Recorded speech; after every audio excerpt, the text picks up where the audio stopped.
Gauravani Pracharine Nirvishesha Sanyavadi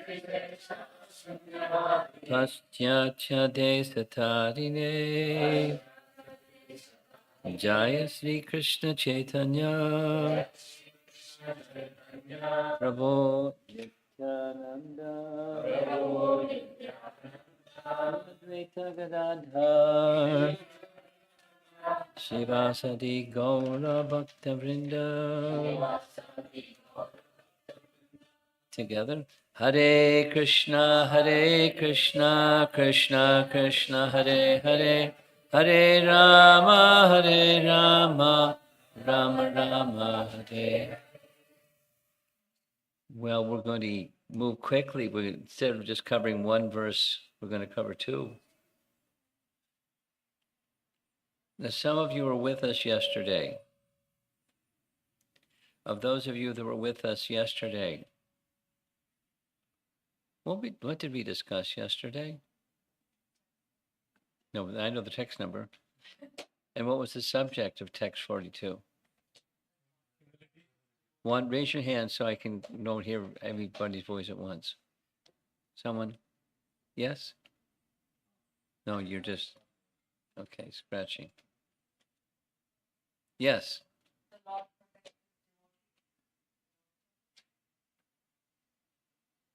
Okay. Nice. Anything else? Krishna is doing what? Yeah. Looks like sometimes people are hanging off a cliff or something, though. They're not protected. Looks like sometimes. But he's capable. What else? Yeah.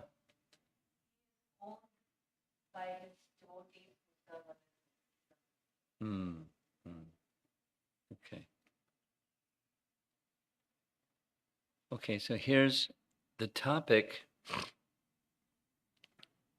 Hopefully. Yeah. A civilization, that's the Maya Sukhaya civilization. And you'll recognize, maybe those of you that have heard Prabhupada lectures, you've heard these phrases like hundreds of times. Maya Sukhaya Bharam Udvahato Vimudhan. There's Mudha and there's Vimudha. That's very not complimentary at all. But it's the civilization is Vimudhan, and because they're attracted to a Maya Sukha. These verses,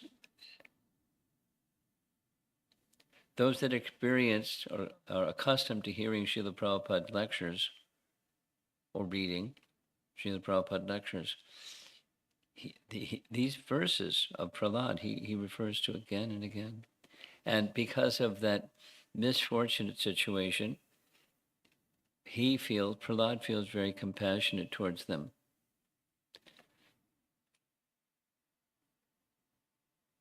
This other phrase, the second line, of course, it's different color-coded, orange color.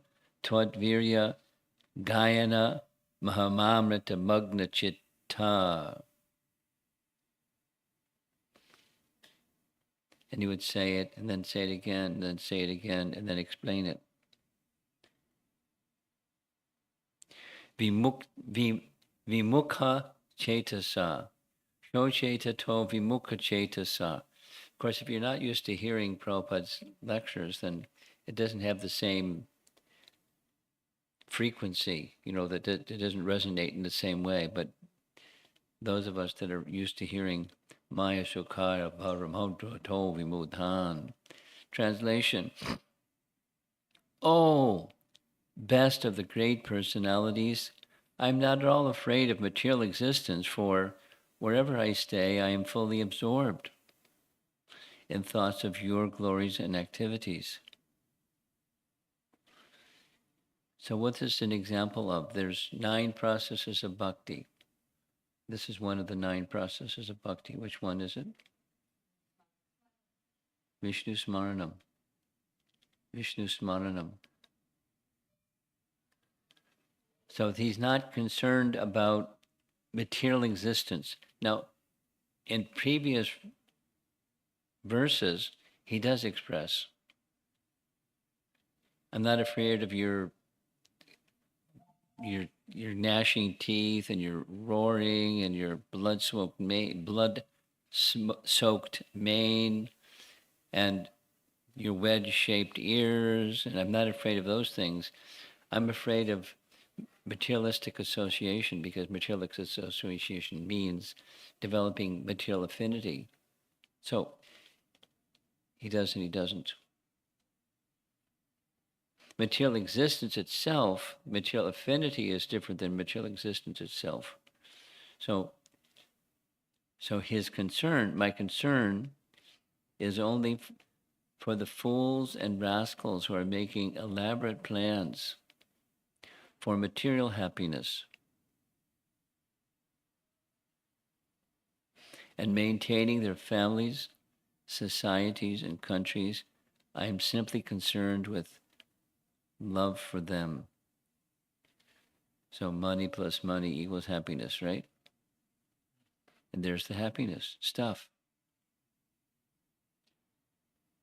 And that way of life gives him concern.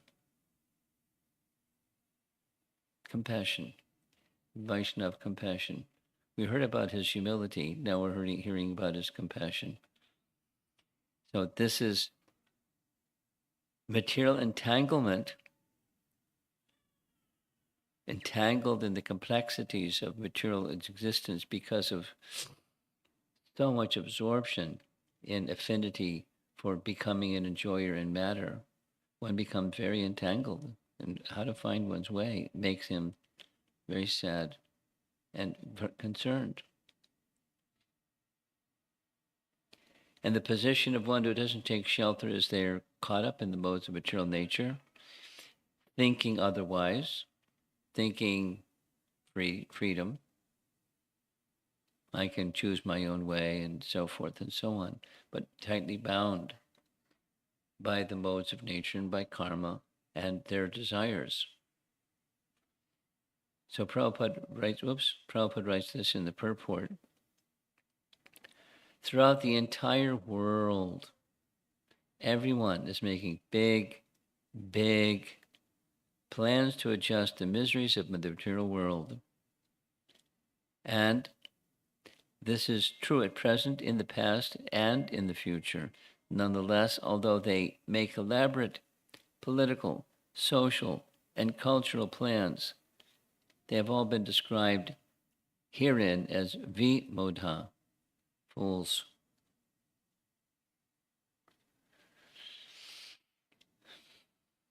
A dream of happiness that, it's so simple and so fundamental. By design, the material world has two features. It's limited and temporary, and it's full of misery. Dukkalayam shashvatam. And that's, the architect that designed the place. Prison houses aren't meant to be comfortable. While there may be a first-class prison cell or a 10th-class prison cell or somewhere in between, prison is prison. You're confined. And it's not meant to, be nice. It's meant to be uncomfortable, even a first-class prison cell. So the objective for foolish people, and this is his sadness, vimudha, people, they're making a plan for the unwanted parts. I'll figure my way out of the unwanted part and just get the wanted part. Come on in.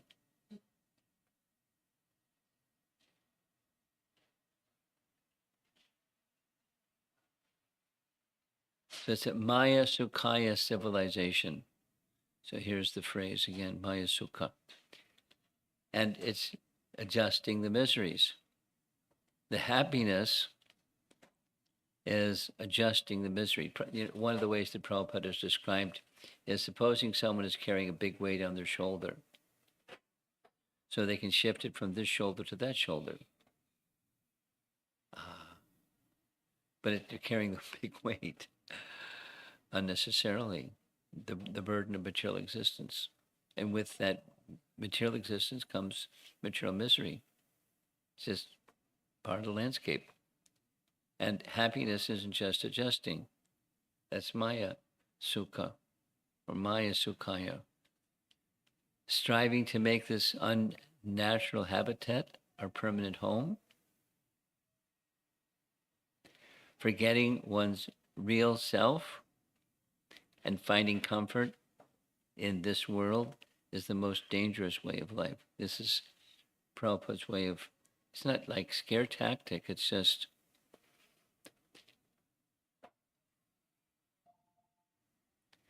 it's like driving without your hands on a steering wheel. A car is a good machine, and you have to operate it properly. Supposing you don't operate it properly, it can be very dangerous.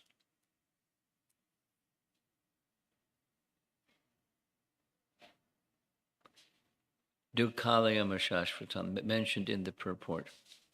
This is a temporary world, dukkha, and ashashvata, temporary, and miserable, full of miseries. And something that looks like this nice palatial building on the left can look like what it looks like bombed out later over on the right. You know, in this world, there's wars going on and people bombing other people. And we see pictures of us in the media and we'll think, well, it'll never happen. Because, whatever, fill in the blank, because.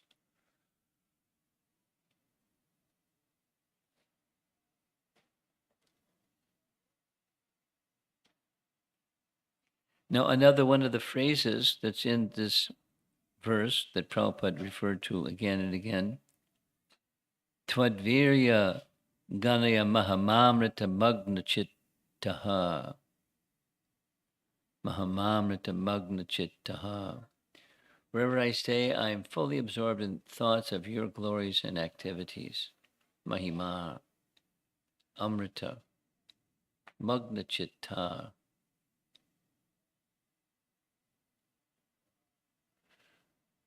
This is Prabhupada in Germany. Morning walk somewhere. And that's the position of the devotee is different than the position of the person who's attracted to or attracted by material facilities or what money can buy or the temporary, limited and temporary. They don't have that interest. And if they don't have that interest, then as we heard yesterday, we heard again today reminded from what we heard yesterday, that devotee is protected. Here's a nice example I like.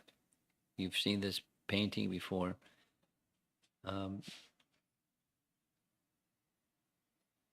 Prahlada is being pushed off a cliff.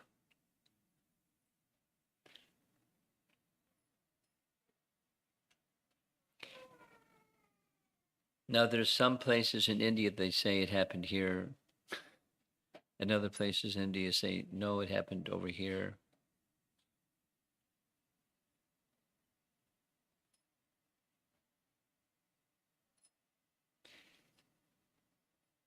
But at some place, according to the Bhagavatam, men engaged by Hiranyakashipu were to try to kill Prahlad, and one of the ways was pushing him off a cliff.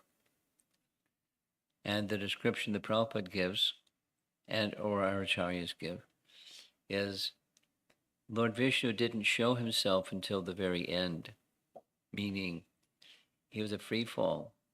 He's flying through space, and who knows what's going to happen when he hits the bottom, probably gets splattered. But Vishnu didn't show himself. He wanted to see what Prahlada is going to do. So, in other words, and then he showed himself and caught him. But Prahlad wasn't worried at any stage. And circumstances of life happen where we don't know. Like, who knows? Padam, padam, yadvi padam, the tesham. There's danger at every step. I've shared this a few times. I'll share it again. I remember very clearly in our Henry Street Temple in Brooklyn, Prabhupada's Vyasasan was high up in the air. Later they changed it and made it low, but it was high up in the air.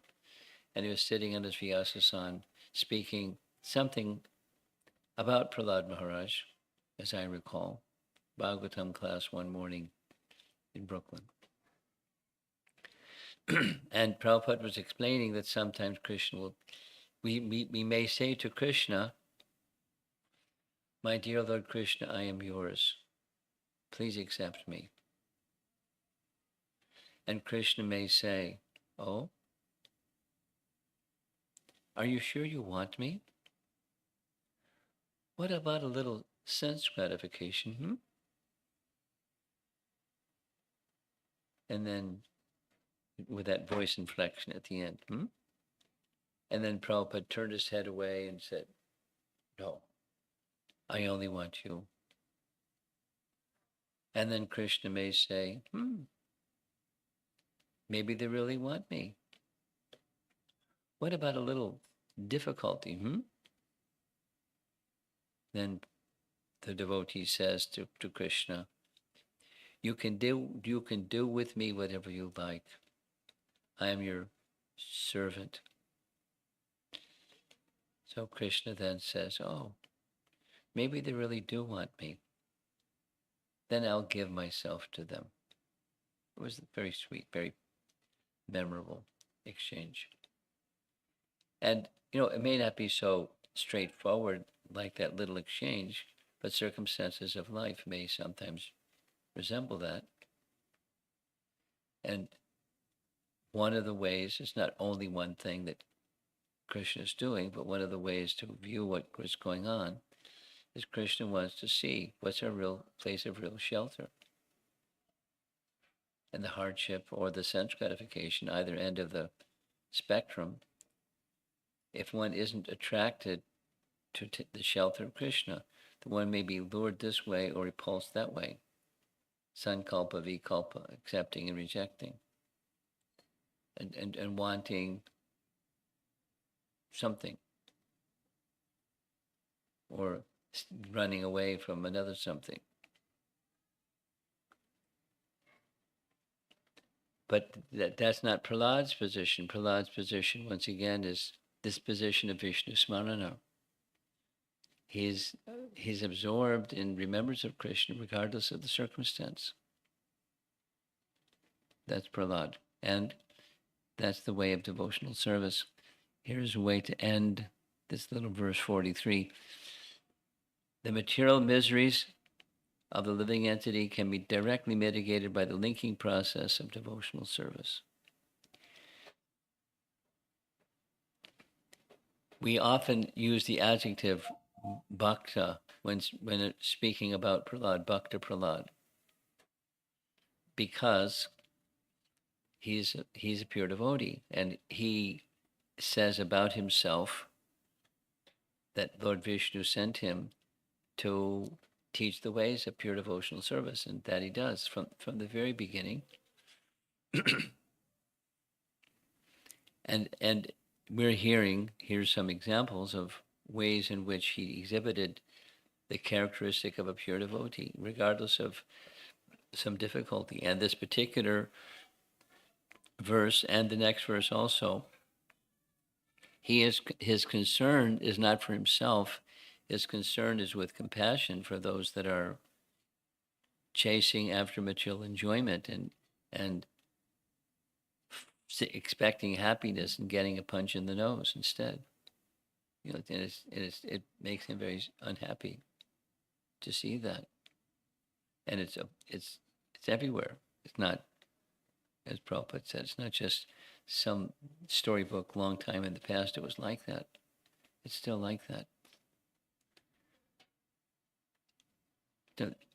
The plan, if Krishna permits, the plan will be that during this time that I'm with you all here in Phoenix, we'll complete chapter 9, the prayers. of Prahlad. So it goes to verse 55, just looking ahead a little bit.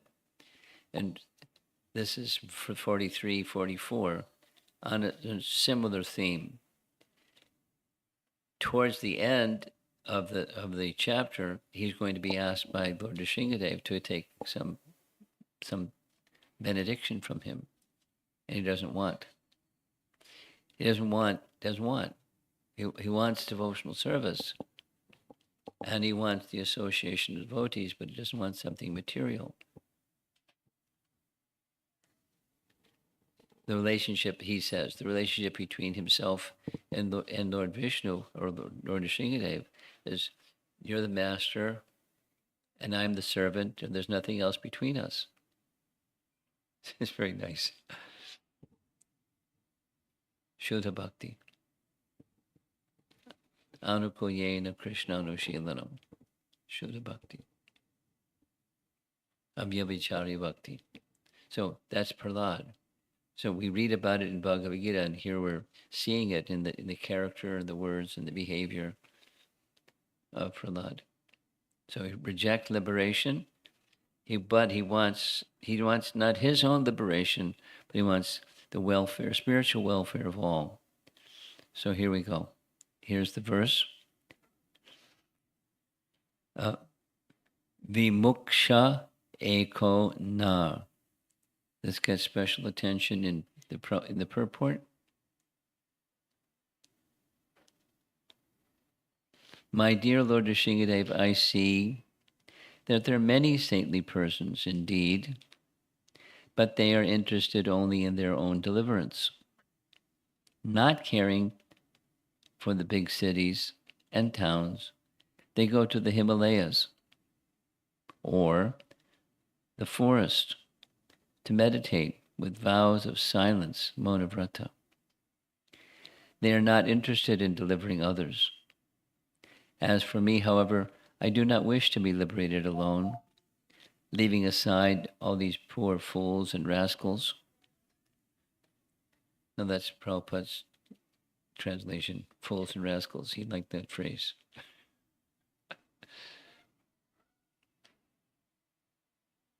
Anyway, I know that without Krishna consciousness, without taking shelter of your lotus feet, one cannot be happy. Therefore, I wish to bring them back to shelter at your lotus feet. So in the red letters in the verse, Vimuksha eko na. Eko means me alone, liberation, me alone. Mumuksho eko na. And Bhaktisiddhanta wrote a whole set of poems or songs, Dushtamana. And it's chastising his mind that's thinking me, my liberation, or my well-being, or without the broadness of the totality of living entities who are likewise suffering. He's admonishing his own mind. It's very strong, very, Bhaktisiddhanta, very strong kind of language, Dushtamana. And in Gaura Lila, we have this fantastic example of Vasudeva Datta. Most of you probably know the story of Vasudeva Datta, but I'll repeat it if you know and explain it if you don't know. He was a very simple man. He was a Brahmana, and he was very compassionate. And like Prahlad, he saw many people suffering because of misguided conduct and foolish conceptions of life, and suffering and suffering and suffering. So he didn't have the capacity, but he knew that Chaitanya Mahaprabhu had the capacity to deliver them. So he made this appeal. The appeal he made was, please deliver all these fallen souls. And if you think that they're too fallen, too many sinful reactions they're carrying, then I request you transfer all their sinful reactions to me, and I'll suffer endlessly in hellish existence, but they'll be delivered. Lord Chaitanya embraced him and said, I am Vasudev Datta's man. I'm the servant of my servant. Here's the phrase that's taken directly from Chaitanya Charitamrita. My heart breaks to see the sufferings of all the conditioned souls. Therefore, I request you to transfer the karma of their sinful lives upon my head. Let me suffer perpetually in a hellish condition, accepting all the sinful reactions of all the living entities. Please finish their diseased material life.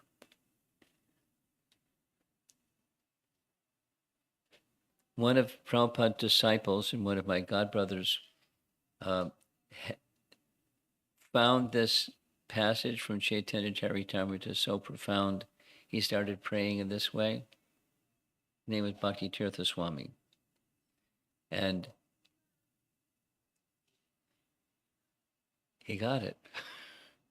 And his understanding, at least his understanding and the understanding of those dear to him was his contracting a terminal cancer disease. They tried this and that, and other way to cure it and treat it, but it was a certain kind that you couldn't be treated and cured. And so he died. His body became thin and emaciated, and eventually left his body in Gitanagari with that understanding that he was receiving the reactions of the sins of so many persons because he made that request of Krishna. So it's not only a person like Vasudeva Datta or a person like Bhakti Tirtha Swami, but the consequence of that compassion and wishing well for others, specifically here in the case of Vasudeva Dutt, transfer their sinful reactions to me if you feel it's too heavy. That's an unusual prayer. But it's like, Prahlada isn't asking that all these people that are suffering in illusion transfer their material condition to me. I'll take that responsibility. Their misdeeds of others becomes my responsibility. Not many people are prepared like that. But at least because the personality of Godhead is capable of being such a deliverer, Prahlada is asking, no, don't just deliver me, but deliver all these fools and rascals that are in this condition. Now, in Prabhupada's purport, he discusses the distinction between the bhakta and the karma and the karmi and the jnani and the yogi. And the karmis and the jnanis, they can't understand the ways of life of a devotee. They want material adjustment to deal with material misery. Happiness will be achieved that way. And the jnani is thinking to become one with the Supreme. So by my becoming one with the Supreme, all my miseries will be taken away. It's just like the same adjusting the miseries of material existence. However, what's the position of the devotee? Because that's the topic. If you noticed, the position of a devotee is Vishnu Smarana, that we've said several times. So I hope it is something you carry with you from hearing from Prahlada, by always thinking of the personality of Godhead. And how is that made possible? Through bhakti. Krishna Bhakta Nishkam Ataiva Shanta. Mukti Mukti Siddhi Kami Sakale Ashanta. So it's a celebrated verse from Chaitanya Charitamrita. So it indicates show you the translation, but we'll take it apart. Krishna Bhakta, that's what we're striving to become by the mercy of Mahaprabhu, where there's no kama or material desire. And one who has no material desire, because they do have a desire, the desire for Krishna's service, ataiva shanta, they become peaceful. However, at the flip side, bhukti, those that want sense enjoyment, mukti, those who want liberation, or those who want siddhi, mystic cities, the yogi. So those three, the yogi, the karmi, the yogi, and the jnani. Sakale ashanta, sakali ashanta. Each of those are forms of desire. So we don't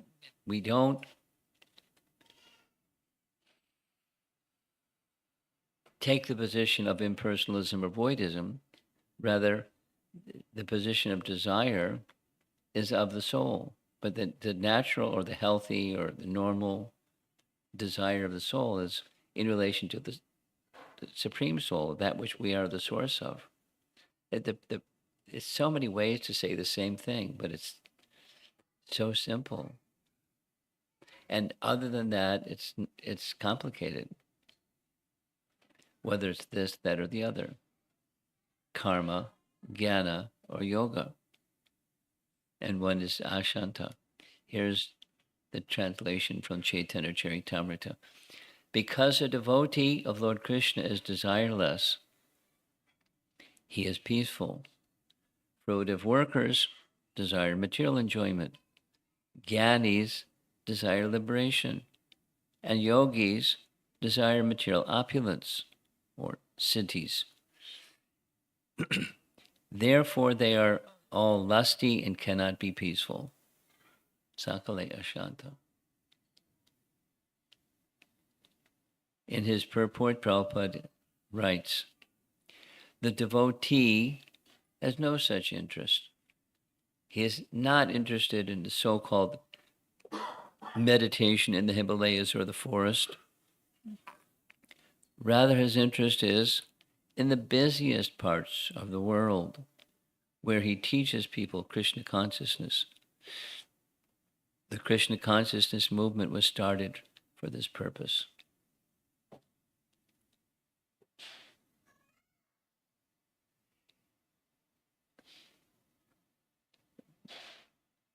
Prabhupada is a perfect example of this principle.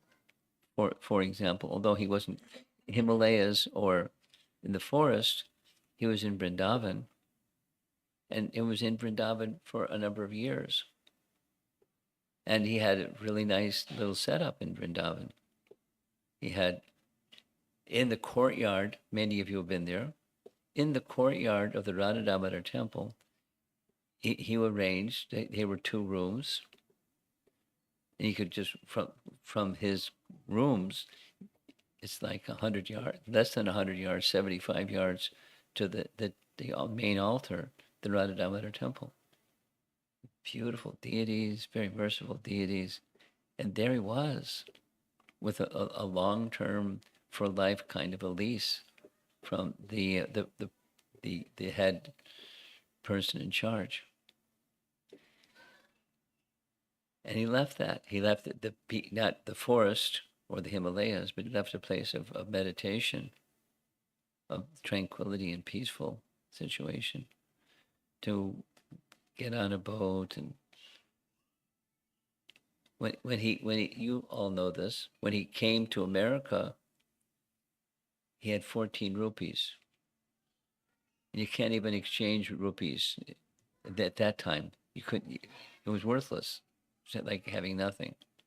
14 rupees. Even if there was no currency exchange, but even if there was, it was a few dollars. That's all he had. And he had his books in trunks. And he had an address in Butler, Pennsylvania, because the family that had invited him with an invitation to, so he could get a tourist visa to enter into the country at customs immigration.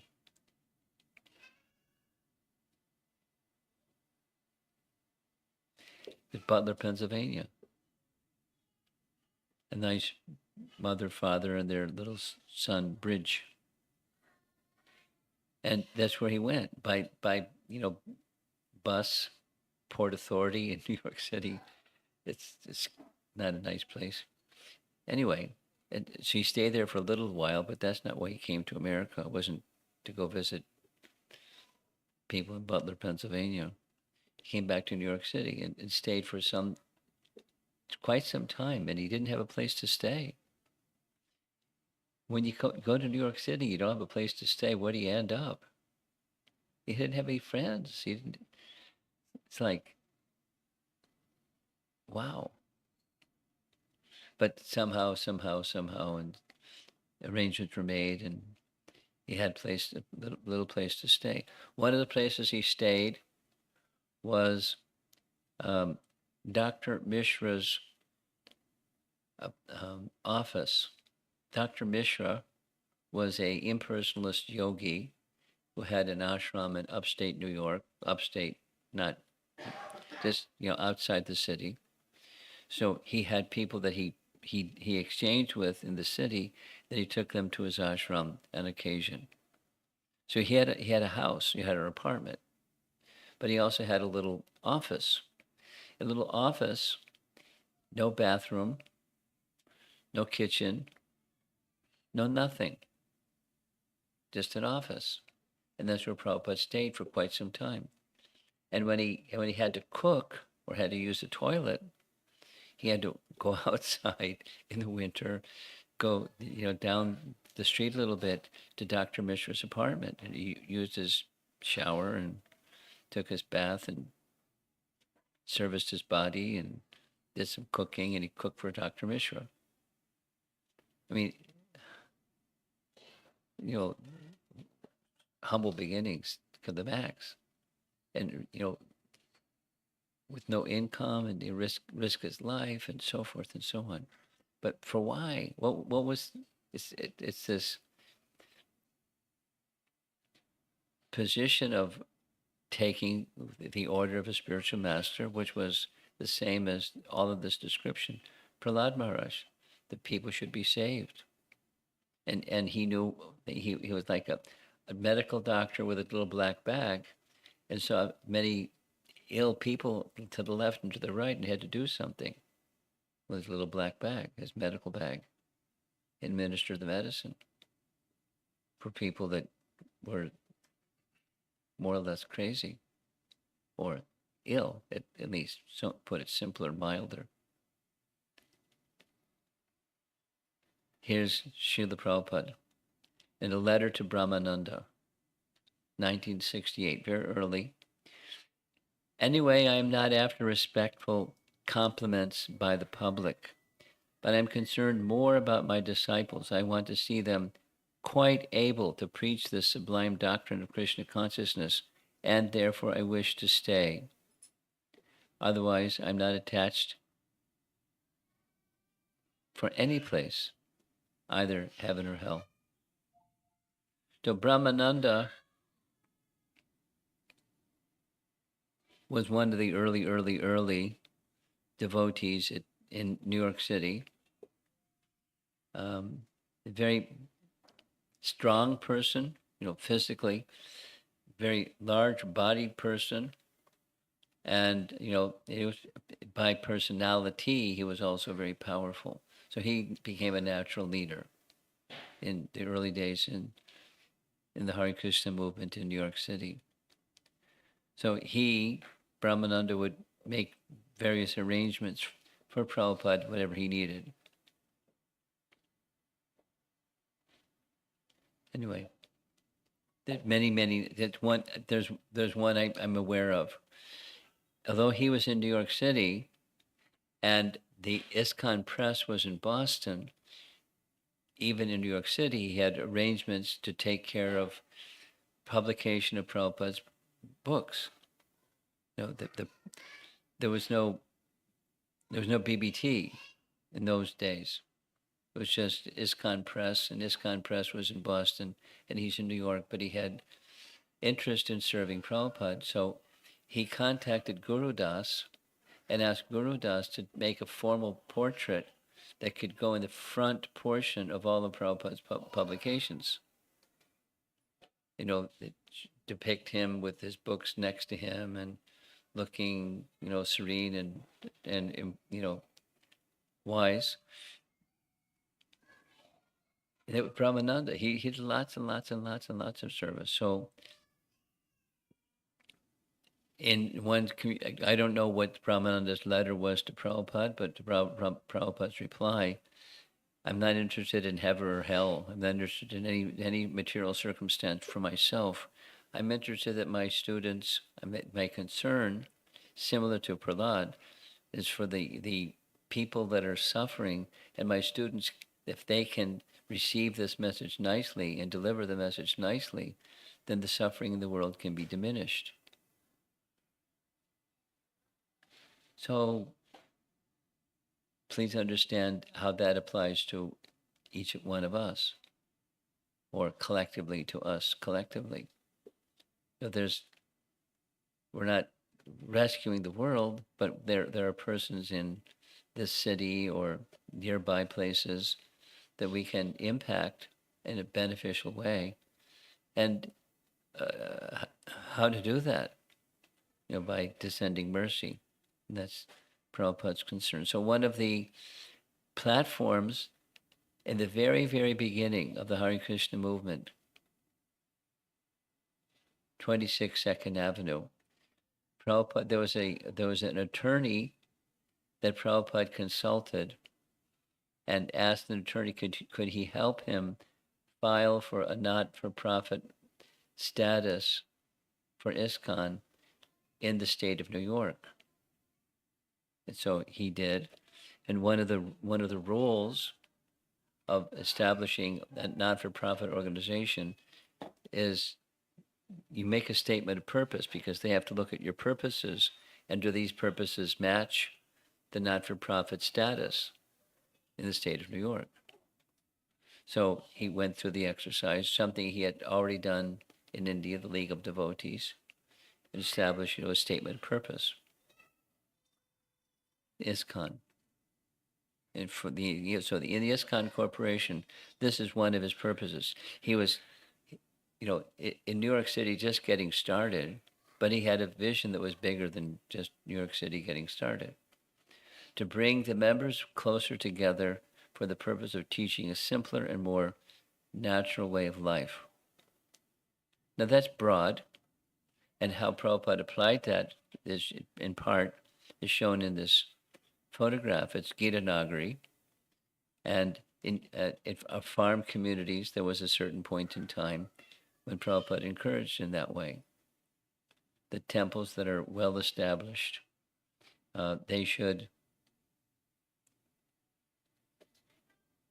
in addition to chanting, to having activities in an urban center or in colleges, they should establish something that simple living, high thinking, pointing to this particular item, very, very early in the Hare Krishna movement. So just a little sharing, because I was in Alachua before coming here, 3 time zones away. And I asked around a little bit, who purchased this farm years ago? And what were the circumstances? And towards the very end, I was informed that the devotee that did it was Amarendra. Amarendra may not mean something to the people in the room, but he, Amarendra and Balavanta were instructed by Srila Prabhupada to make campaigns in politics and use the platform of politics to teach Krishna consciousness. So they would have opportunities where they're doing their campaign and speak to the public, this and that and the other thing. What platform? I forget, they gave a name, something freedom. something party. I forget the name of the party. That's an independent party, but usually in America you can do that kind of thing. And so Amarendra and Balavanta both established that, along with Balavanta was based in Atlanta, Amarendra was based in Gainesville, and they both had similar disposition. Amarendra was a lawyer by profession, and he helped it anyway. So Amarendra is the one that purchased the Alachua property with the idea, just as shown on the screen here, simple living, high thinking. What he had in mind once upon a time, there's still cow protection and this and that, some agriculture, but it's now like one of the most vibrant retirement village type of places in ISKCON. Because when I was there's like so many older devotees and very senior persons doing very responsible service. But and the year that it was purchased, the day and the year was purchased, November 14th, 1977, which was the very day that Prabhupada left the world in Vrindavan. But somebody gave me a copy of the deed was signed on that day. The transfer of the property happened on Prabhupada's disappearance date. Just a little sharing. It's not so important for Prahlada Maharaj's teachings, but it's something that was purposeful in Prabhupada's vision and in Prahlada Maharaj's vision, that people should have an opportunity to live simply and not be harassed by the complexities of modern society. And that the personality of Godhead, Lord Nrsimhadev, could facilitate all of that. So here's the last slide. The world is completely overwhelmed by material problems. The only solution is Krishna consciousness. Straight from website on the internet. But it's a key message, it's an essential message to the whole of the Bhagavatam. Okay, so that's it for the presentation. Lord Nrsimhadev ki jai. Bhakta Prahlada Maharaj ki.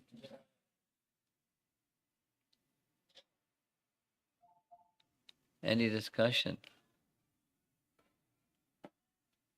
Yes. Thank you so much for this presentation. My quick question is that you were manifesting how the simple living and high thinking concept of having a farmland and everything else was the desire of Prabhupada, and he in fact cooperated ISKCON for that principle. What has led that in today's days that we as ISKCON, we are more towards building of too many temples, finding a good city to do it, instead of finding a farmland? Do you feel that might be diverted on the mission? No, it's there. Different strokes for different folks.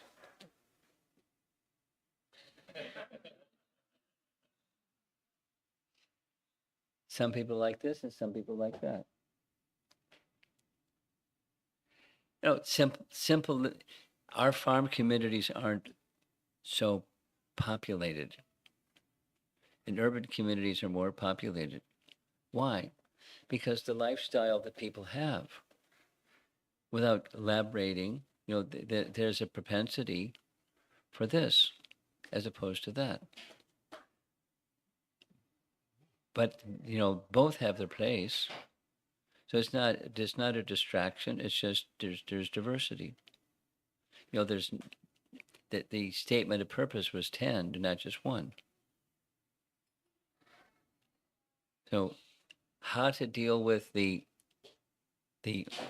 Maya Sukhaya civilization is live in the civilization, but show by example, as all of you can do. You have the potential to do amongst those who you move around in social circles or your work circles or whatever it is that you do, and impact the lives of people by setting a nice example and giving nice teachings. however you know, whatever suits your nature to do that. And in addition, you know, to be honest, it's, you know, it has taken a secondary position in ISKCON. However, their devotees, it's not a secondary position, it's a primary position. And they get a little, I don't know if you've had the experience, any of you in the room, but they're a little fanatical. You know, like book distribution devotees, sometimes they're a little fanatical. Sometimes. Not all book distribution devotees are fanatical, but there are some that are very fanatical. Some kirtan devotees are really fanatical. Not all kirtan. So, but there's a place for everything. So that my answer is diversity. And diversity is just fine. And persons that are doing the farm community, simple living, high thinking, fantastic. I'll give a little example because they're close friends. Prithu Shrava and Donna Kelly, those names probably don't mean anything. They need something to you two in the back. But Prithu Shrava and Donna Kelly, they were very absorbed in college preaching for years. And it impacted my life because at one point in time, I started visiting Chicago just so I could be with them because I liked them. And Donna Kelly is, you know, she's a powerful speaker, and Prithu Shrava is very soft, and but together they would go to colleges and do college preaching all around the Midwest. So I went to visit them and spend time with them, and they took me this and that and the other. So I ended up spending a good amount of time in Chicago. Before that, my reason for going there, those two. And then he became the president, and she was like the president because that's her nature. And then he was the president, and they worked very well together as a team. And then after some time, they left Chicago and went to the farm in Tennessee to do simple living, high thinking. You know, fantastic. And so then he shared with me, I finally got a chance to build a house because he liked working with his hands, you know, carpentry, construction, and stuff. So he built a nice house for the two of them, and they take care of the cows, and they do the simple living, high thinking. I don't know if they still go out and do college programs or stuff like that. I don't know, but you know, it's so diversity. Sometimes some like this, some like that. So I don't think it's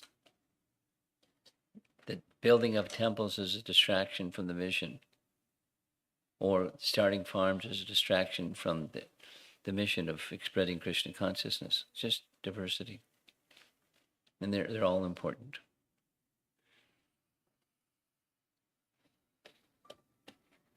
Anything else? Yes. My question is, to get the sinful reactions um, of the sins or the sinful activities is the law of karma. Now, when a compassionate devotee requests Krishna to give all the sinful reactions of the sinful individuals and deliver them, won't that disturb the law of karma? No, because no, it's a stockpile of rubbish. And transfer all that rubbish to me. I'll digest it. Relieve them of that rubbish.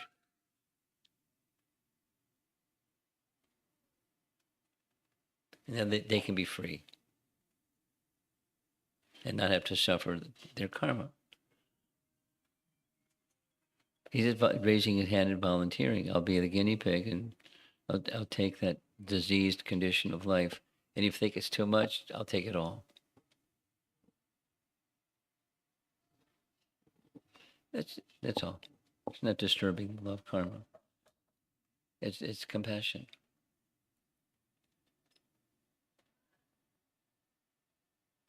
Now, it's not that because he prayed in that way, then he got crushed by their karma. As I indicated, Bhaktitirtha Swami, he became, he left this world. At least his understanding and those close to him was because that was his disposition. He was sincerely praying to Krishna, please deliver these people. They're suffering too much, and I'll accept their reactions. So we don't hear that Vasudeva Datta got cancer and left his body.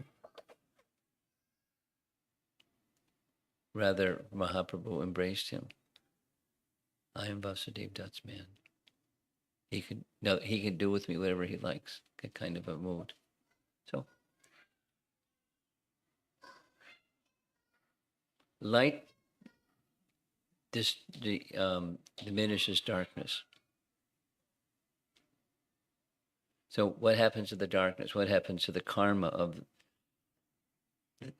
sinful people?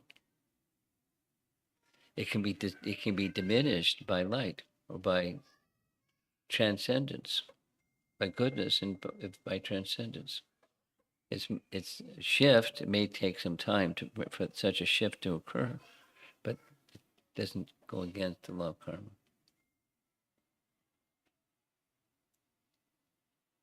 One can influence people to make wise choices instead of continuing to make foolish choices.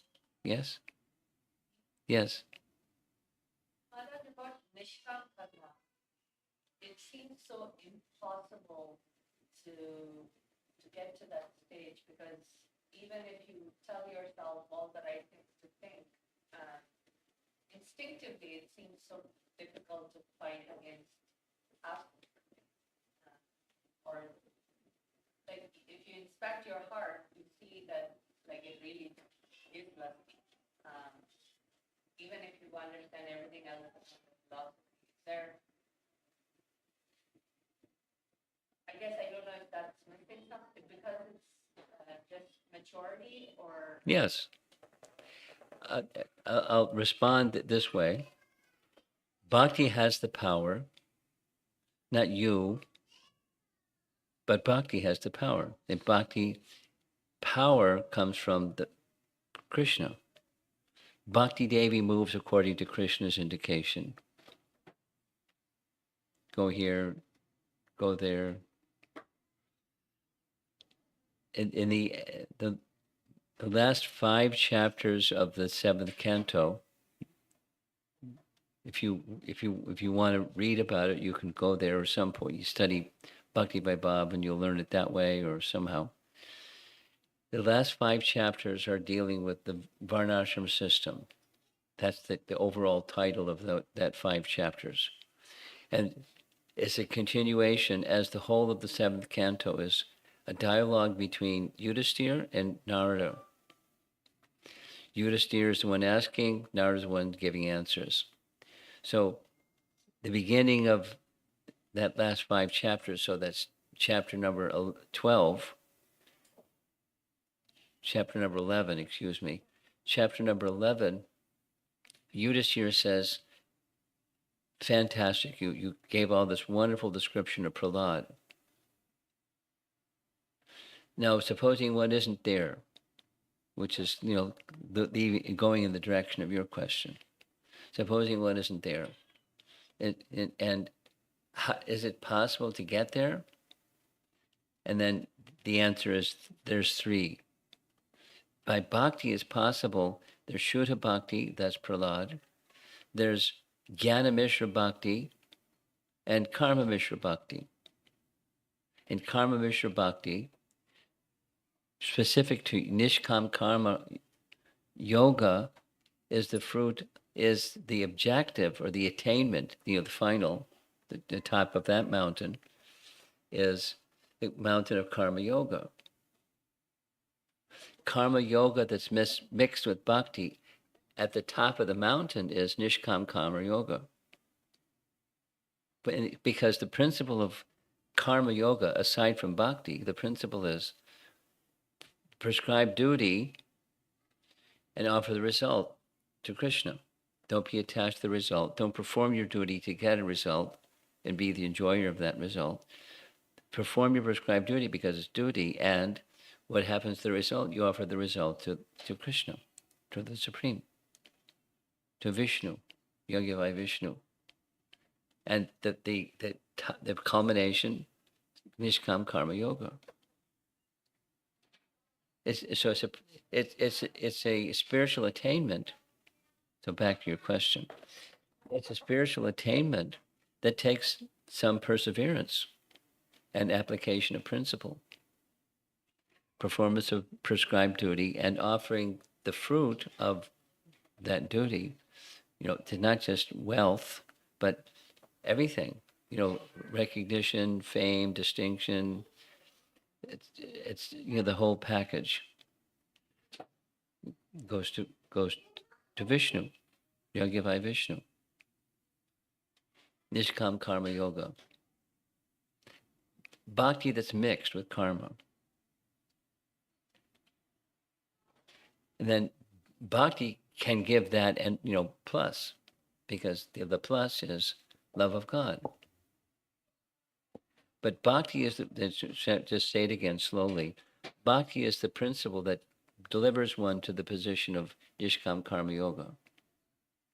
And, we can be the recipients and the executors of bhakti, because the bhakti is the relationship. There's us, the Supreme, and then the relationship with the Supreme. And bhakti is that relationship. So we can't deliver ourselves, that's for sure.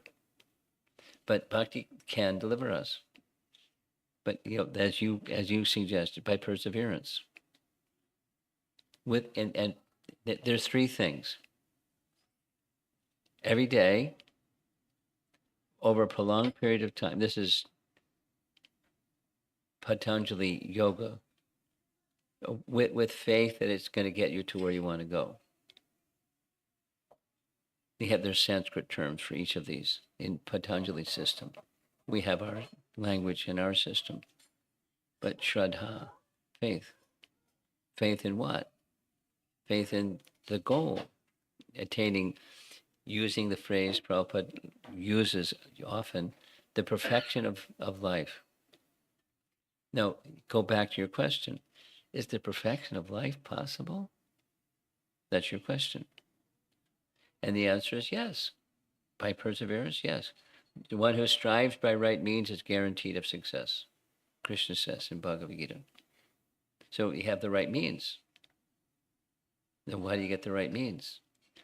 Proper teachings, proper teacher that administers the teachings, and they model it.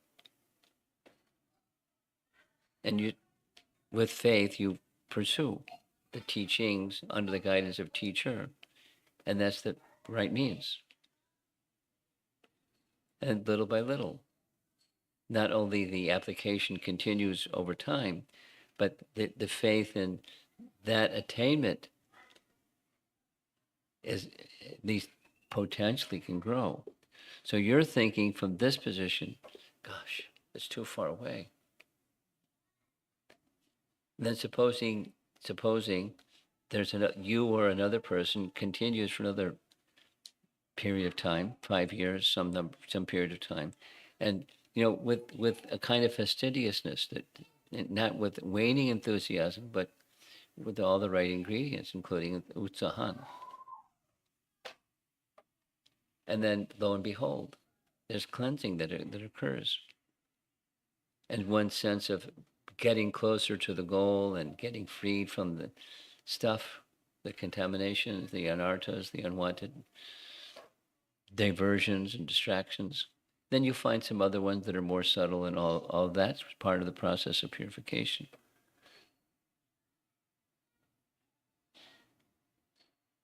But it's effective. It's not a false promise or a joke or rhetoric or something. It's real.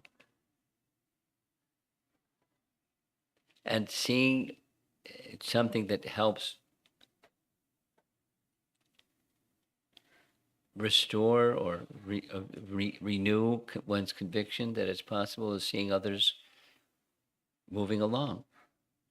Now, the material tendency is to be envy or competitive or something, find fault or something, mess up. But see, with encouragement, this particular devotee, I remember there's something happened when I was in Alachua. There are devotees I've met in Alachua that I've known for so many years, and some of them have become really clear, clean, fixed.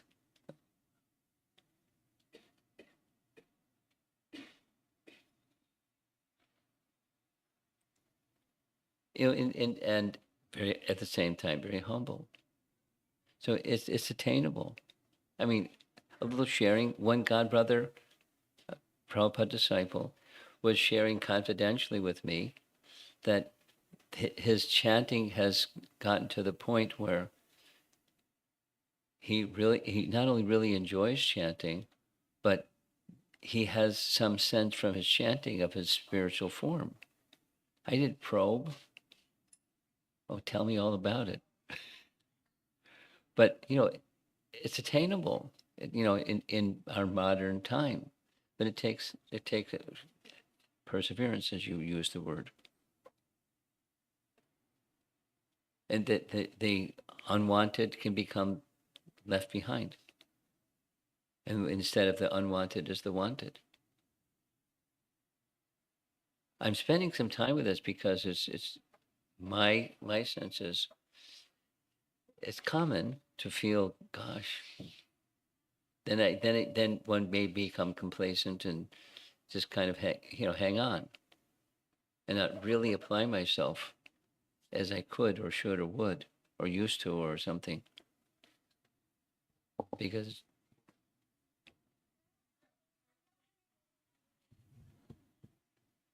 okay.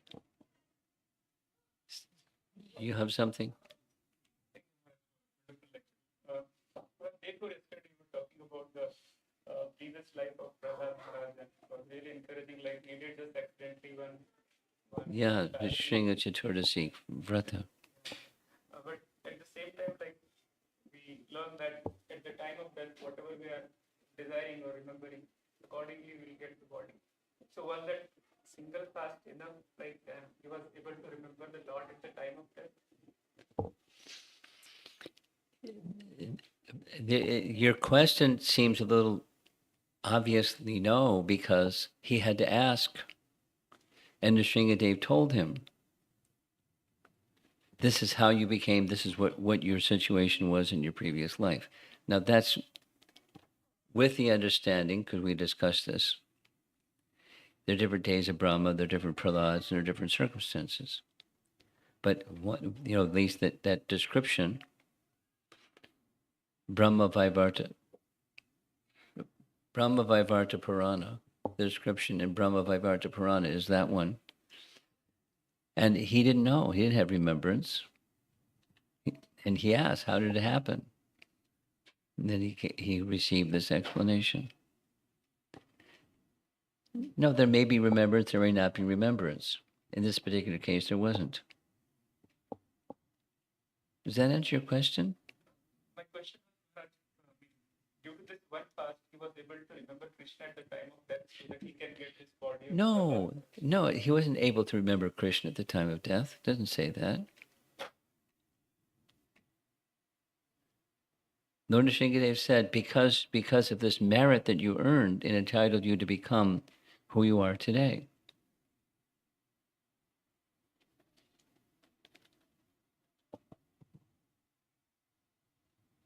You okay? You sure? My guess is there's something still rattling around in there, but At the time of death, whatever we desire or whatever we usually we remember what we did in our life. But he took birth in a family of demons. Still a great devotee. But he was a great devotee. That from the merit. Now that merit may have been what entitled him to be instructed by Narada or whatever. But it wasn't at the time of death. You're stuck on that. At the time of death, he wasn't thinking, let me become a great devotee. He wasn't thinking that. Well, let me become a devotee. He wasn't thinking that. He was thinking, boo-hoo, I lost my prostitute friend.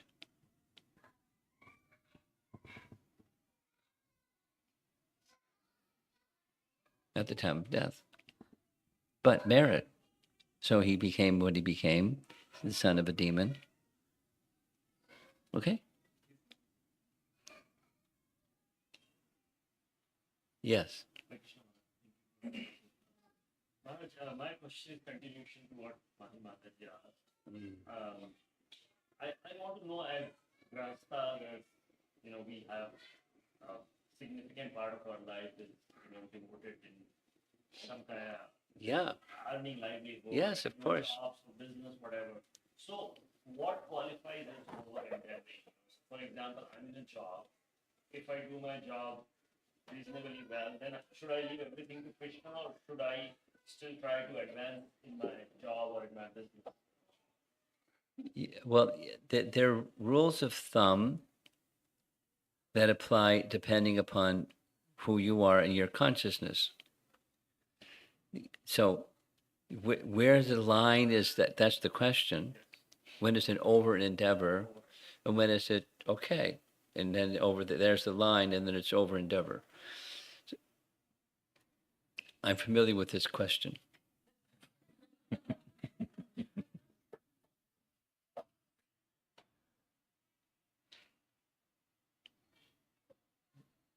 And one answer very much depends upon the consciousness of the person, where that line goes.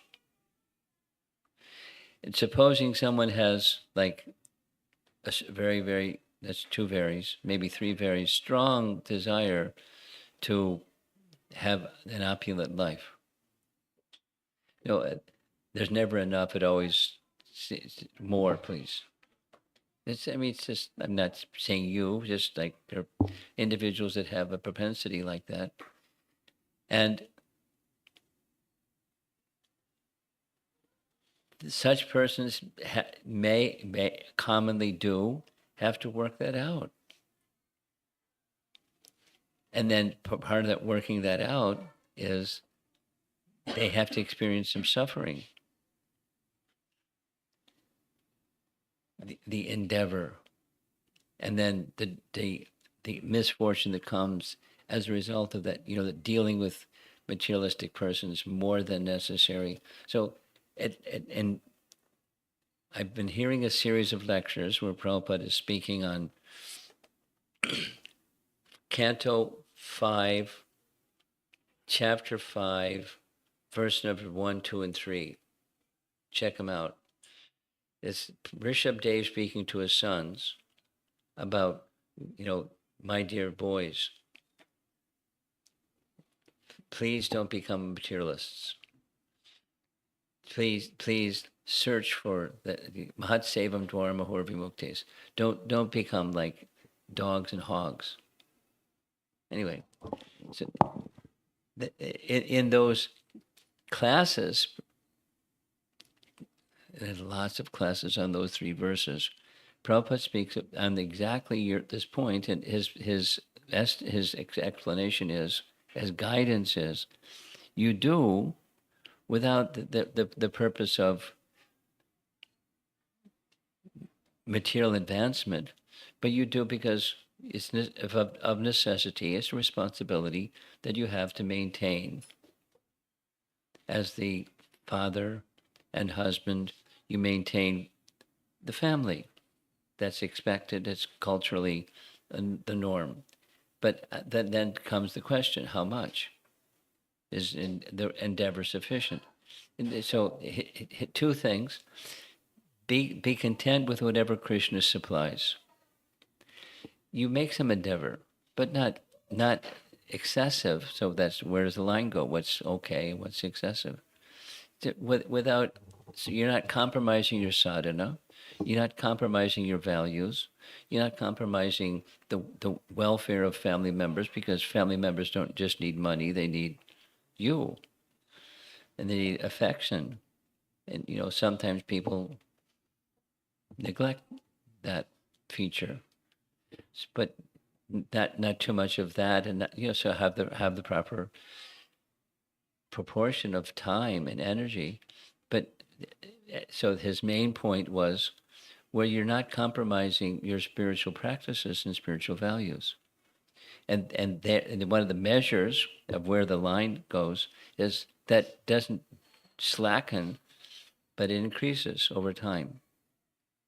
So that's a measure of when is it too much.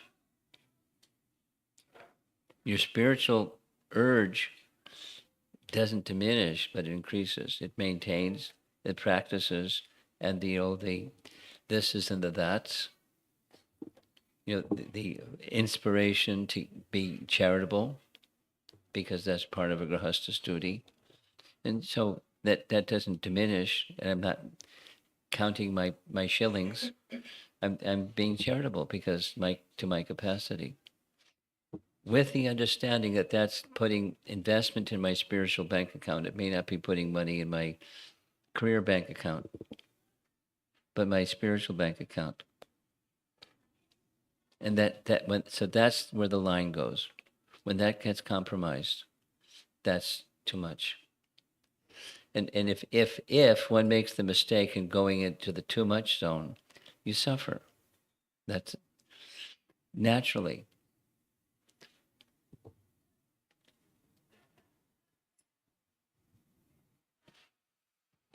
And for you or for someone else, it's going to be different between you and someone else. It's also going to be different for you in this stage of your life, and that stage of your life, and that stage. There's going to be a bit of a sine curve going on. And be a little flexible. But the monitoring principle is your spiritual enthusiasm is steady and increasing. And that's where the line goes. Yes, in the back.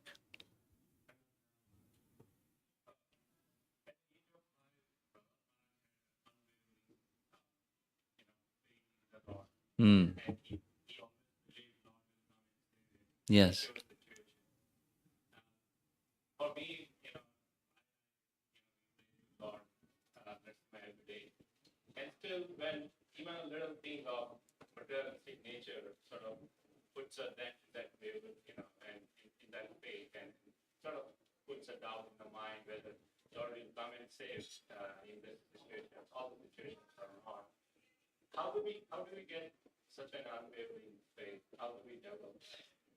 Mahatsevam Dwarma Horvimuktes. 552. Bhagavatam. That's how you get there. But another way of saying the same thing, sadhu sangha.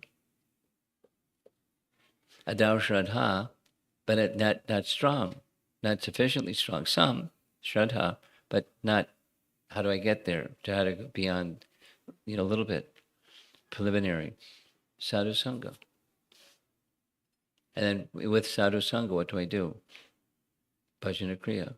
Or with mahat sevam, I get those persons who are mahats. And then the third verse is who fits into that classification. What are the characteristics of a mahat? How do I find one? What do they look like? The first three verses are really good. So, through service to advanced souls, in a very meaningful way. Canto 5, Chapter 5, the first three verses is Rishabdev's instructions to his sons.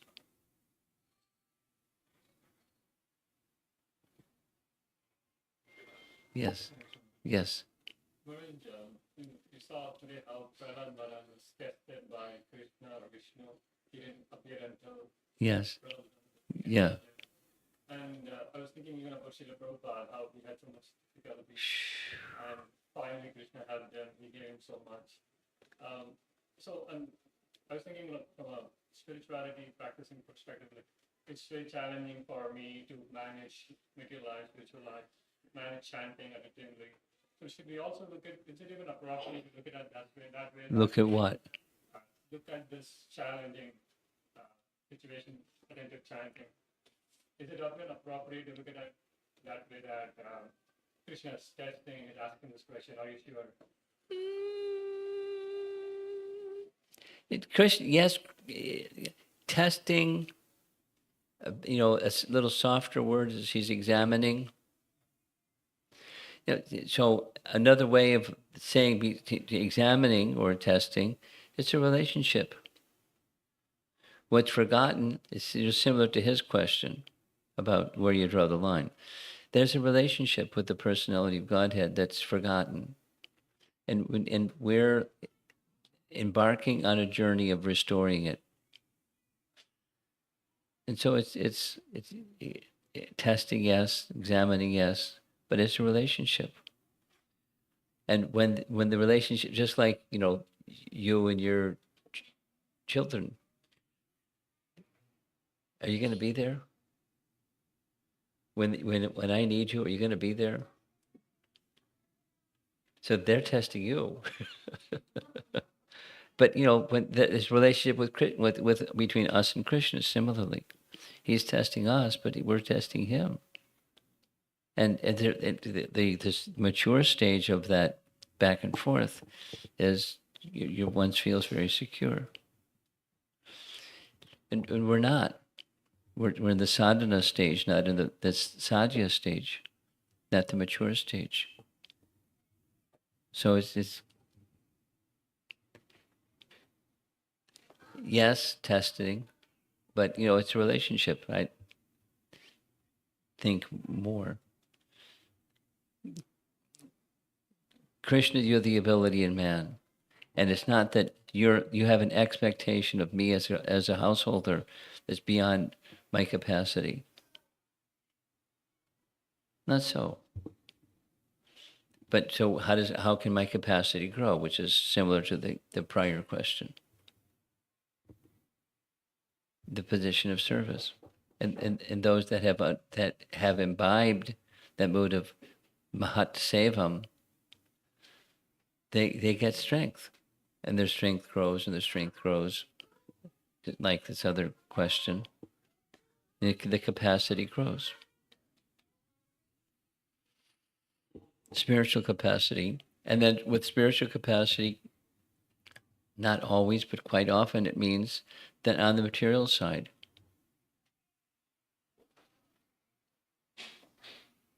capacity grows. One's ability, empowered by Krishna Bhakti, one's ability takes on further and further dimensions.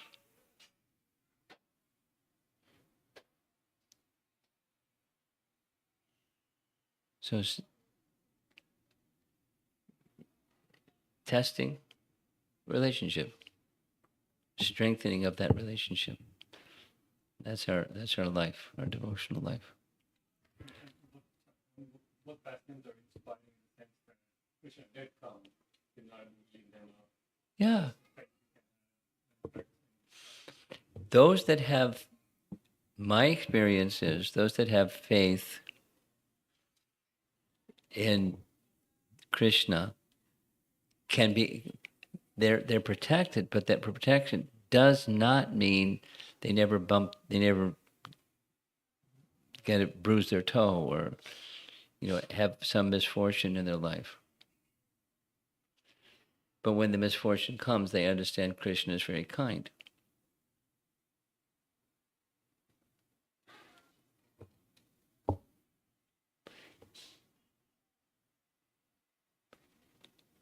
I'm pausing because in Alachua I met many such people, God brothers and God sisters, that because of this circumstance, that circumstance, the other circumstance, they're in a very compromised, physically compromised situation, but they're not feeling abandoned.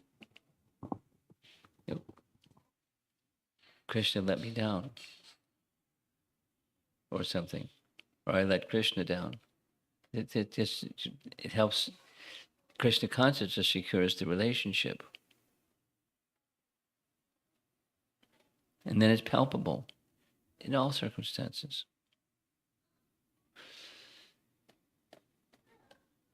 Okay. Srila Prabhupada ki. Yeah. Jai.